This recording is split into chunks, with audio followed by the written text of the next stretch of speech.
The SEC could just be about to blow up. Not as a conference. I think the SEC is pretty solid as a conference, but I think the picture, the landscape of the SEC is in a state that college football public in general does not understand. I don't think the college football public or the SEC public has the slightest clue what could be coming this Saturday. So we've got several situations right now. Alabama is thought to be one of, if not the best teams in the league, and they're favored by over a touchdown Saturday. And Texas A&M, they just got through this little stretch of their schedule. Now they only play Arkansas this weekend. And let's talk about the slate, actually. All right, so Tennessee's going to play Bama. Ole Miss is going to play Georgia this Saturday. That line is Georgia minus 7.5. Bama's favored by 8.5. LSU at Vandy, that's the game that we'll be at. Vandy's favored against LSU by 2.5. For anyone who thinks that's a mirage, hey, that line hadn't moved all week. It's right there right now if you want to bet it.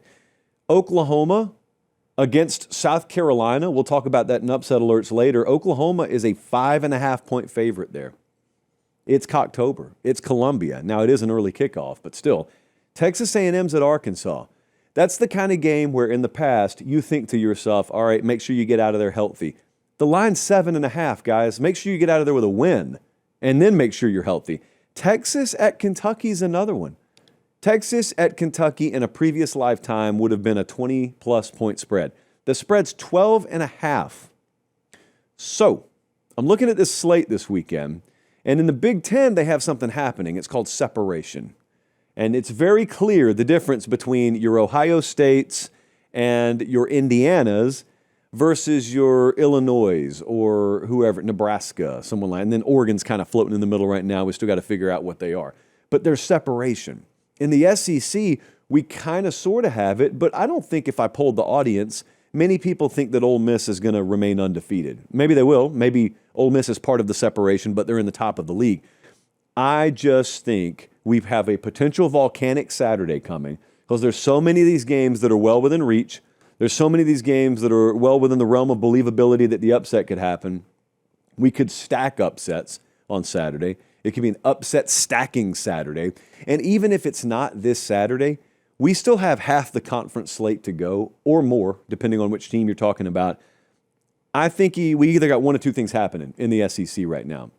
Either separation will happen and we'll have 4 or 5 teams that differentiate themselves from the pack and they're all very clear playoff teams. Or what's more likely to me mathematically is it just ends up looking like the NFL. Any given Saturday looks like the NFL. Like to me, this weekend slate, this Saturday slate in the SEC almost resembles an NFL slate.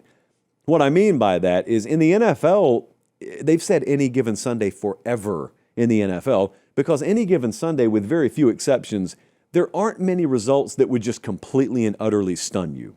In college football, it's pretty stunning sometimes when these results happen. That's only because I think we're still applying 2015 logic to the 2025 game. Someone the caliber of Texas versus someone the caliber of Kentucky in 2015 would have been favored by 3 touchdowns or more, and it's a go in there, get out healthy kind of game. This could be a dogfight. We're going to talk about the game later in upset alerts. A&M sitting there undefeated. A&M's a top 5 team in the AP poll and the commissioner's poll, and they're going to Arkansas where they've already fired their coach. And Texas A&M's coming off a really convincing, solid win against Florida. They're pretty healthy. Everything seems to be rolling. The line's 7.5. Hey, wait just a second. I appreciate you guys watching. Most of you are subscribed. If you're not, please do so. It's free. It helps us keep the show free, and that's how we do college football year-round. All right, back to the video. It's a one-possession point spread.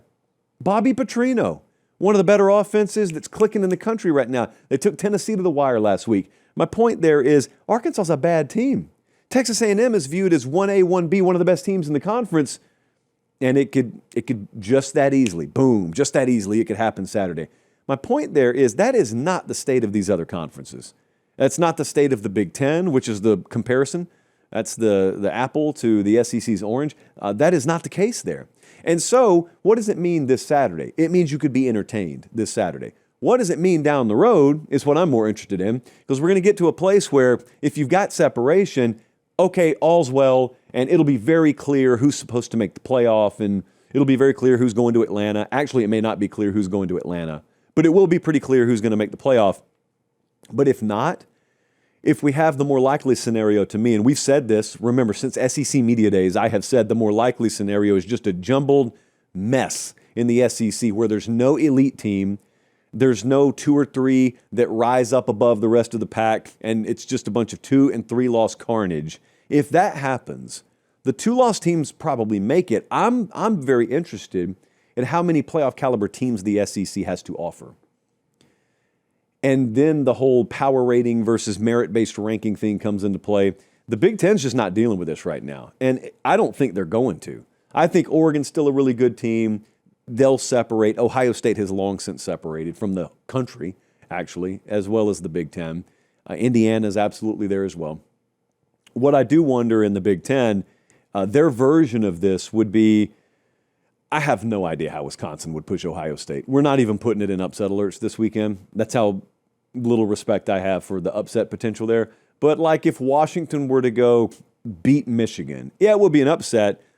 Michigan's not thought of to be in the lead pack. Washington would all of a sudden emerge as a team to take seriously in the Big Ten title race. Also, what if USC goes and beats Notre Dame? It's not a conference game.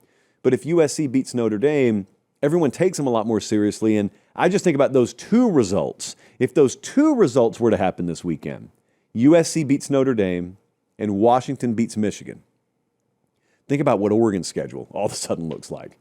Oregon, right now you're thinking to yourself, all right, they've got a loss against Indiana. They just got to take care of business the rest of the way. They already got over the Penn State hump, and they'll be a 1-loss team, and they'll be in Big Ten title consideration, but they'll go to the playoff. Well, they got to play Southern Cal and Washington back-to-back to end the regular season. So that could radically change. Like the landscape of the Oregon schedule could radically change this weekend. And I know Lanning wants to talk about Rutgers, but we're not talking about the Rutgers game on this show. Again, all due respect, immense amounts of respect there. So as we start to get into this weekend, I just want to prepare you because it could be a very uncomfortable Saturday in the South with teams doing what they're not supposed to do and what history says is not supposed to be able to happen, and it just could really, really become muddy in the SEC. But not when it comes to where you should fuel up. Quick Trip's got you covered. Quick Trip has you fueled. In a show of solidarity to Quick Trip, I live in Nashville. Our Fall Don't Lie Tour game of the week this Saturday is in Nashville. We're going right down the road to LSU versus Vanderbilt, but I have vowed to drive. I could walk, but I'm going to drive. I'm going to use like 1/100th of a gallon of fuel because it's Quick Trip fuel, and frankly, because Barton Simmons got me a really good parking pass. And because of those 2 things, but Barton doesn't sponsor the show because it would be unethical. Quick Trip does. I appreciate both, though. We're gonna drive to the game, and we'll be there. I have it on good authority that one Will Compton will be there with his wife and his little freight, who a onesie may be en route for. And so it's going to be a hoomst. Nakos is going to the game, Jesse. Did you know that? Pete Nakos? Actually out amongst the people instead of breaking news left and right. So it's the place to be. Imagine not being in Nashville, Tennessee Saturday. Couldn't imagine it, especially couldn't imagine it without Quick Trip. So we appreciate them.